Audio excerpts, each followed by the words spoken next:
Hello everyone, এমকেস থেকে কিভাবে আপনারা টাকা উত্তোলন করবেন খুব সহজে, চলুন এই ভিডিওতে আপনাদেরকে দেখিয়ে দিই। ফার্স্ট অফ অল আপনাদেরকে এখানে কার্ডবিহীন লেনদেন এটাতে ফার্স্টে ক্লিক করতে হবে। তারপরে সেলফিন এটাতে ক্লিক করে এখান থেকে আপনার যে নাম্বারে এমক্যাশ করা আছে সেই নাম্বারটা এখানে বসিয়ে পরবর্তীতে ক্লিক করবেন। এরপরে এখানে আপনার পিন দিয়ে দিবেন। তারপরে পরবর্তী ধাপ, এরপরে আপনার অ্যামাউন্টটা বসিয়ে দিবেন। এরপরে সঠিকে ক্লিক করবেন।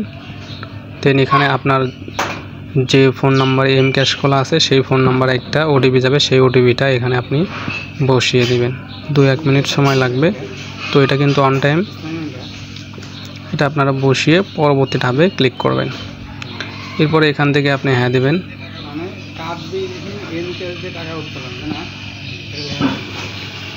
একটু ওয়েট করবেন। ওয়েট করার পরে 2-3 মিনিট একটু আপনারা ওয়েট করবেন। ওয়েট করার পর এখানে আপনারা দেখতে পাবেন যে আপনার টাকাটা কিন্তু দিয়ে দিচ্ছে। এরপরে আপনি এখান থেকে নাতে ক্লিক করবেন, মানে হ্যাঁ, এরপরে আপনি নাতে ক্লিক করে আপনার কার্ডটা আপনি বের করে নিয়ে নেবেন। তো এই ছিল আজকের এই ভিডিওটি। যদি আপনাদের কাছে ভিডিওটি ভালো লেগে থাকে সবাই একটা লাইক কমেন্ট শেয়ার করবেন এবং এরকম ইম্পর্টেন্ট ভিডিও পেতে আমাদের চ্যানেলের সাথেই থাকবেন। ধন্যবাদ সবাইকে।